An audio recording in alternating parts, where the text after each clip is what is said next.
Good morning, Rabbi Perets. Good morning, Angelique. I have a new question. What can a Noahide learn from the commandment for the Jews to do the commandment of the lulav? Okay, thank you very much for your question, Angelique.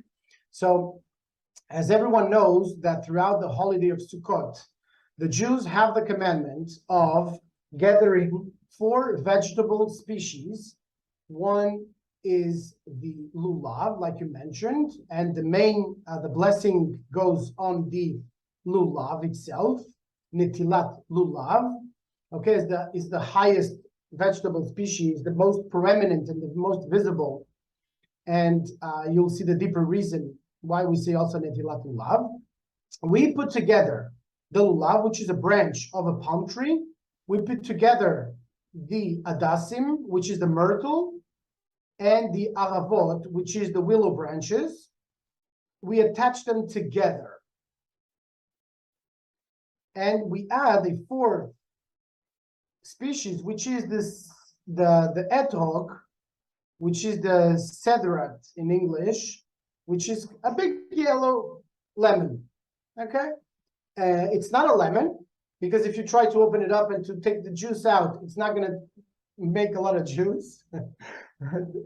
And there's a lot of stories of sometimes, Jews buying this beautiful etrog, and then the wife confounded, mistakenly took it like a lemon, and okay. But those 4 species that we put together, okay, as a commandment to the Jewish people, not to the Noahites, it's a commandment to the Jewish people. It's a commandment that is enacting the unity amongst the Jewish people. And this can be a spiritual teaching for the Noahites to understand the following. There are 4 types of people within the Jewish people, and there are also 4 types of souls amongst the Noahites. The 4 types are referred by each one of the vegetable species are the lulav.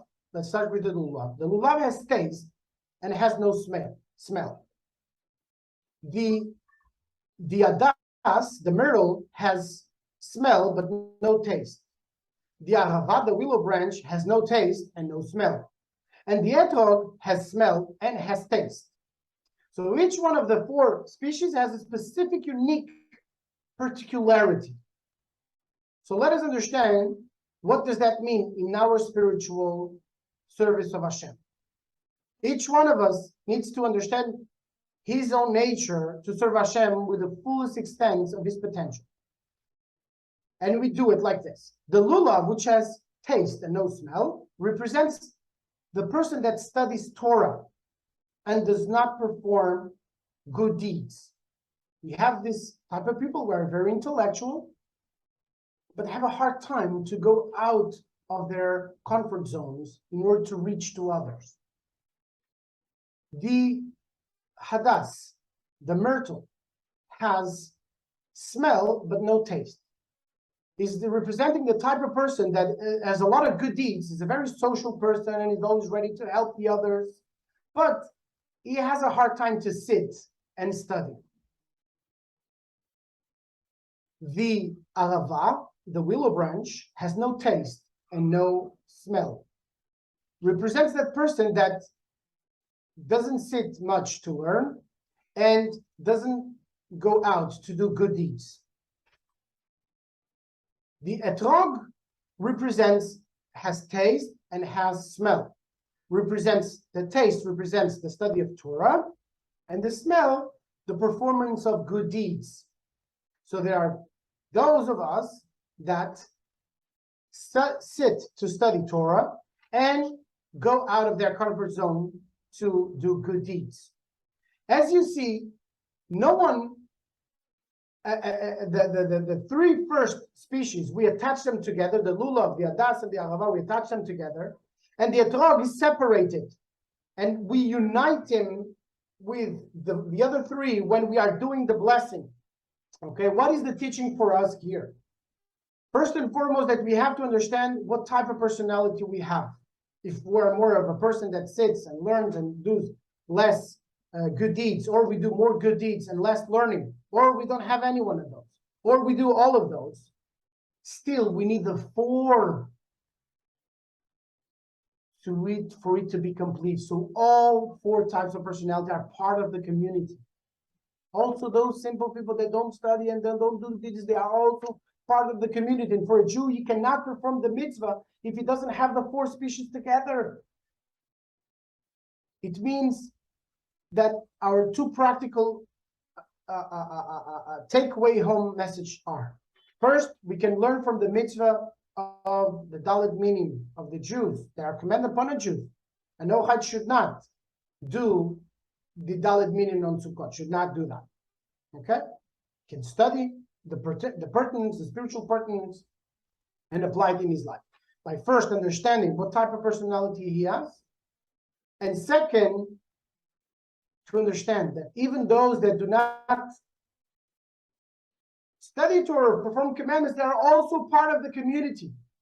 And we cannot be complete without them. Okay, this is the fulfillment. Sukkot is the last of the Jewish festivals, fulfills the utter unity and the singularity of each and every individual. We can all achieve the great unity of being humankind, serving Hashem with one heart, with one purpose, to know Him all of the days of our life in every single moment of our existence, and retain our unique singularity.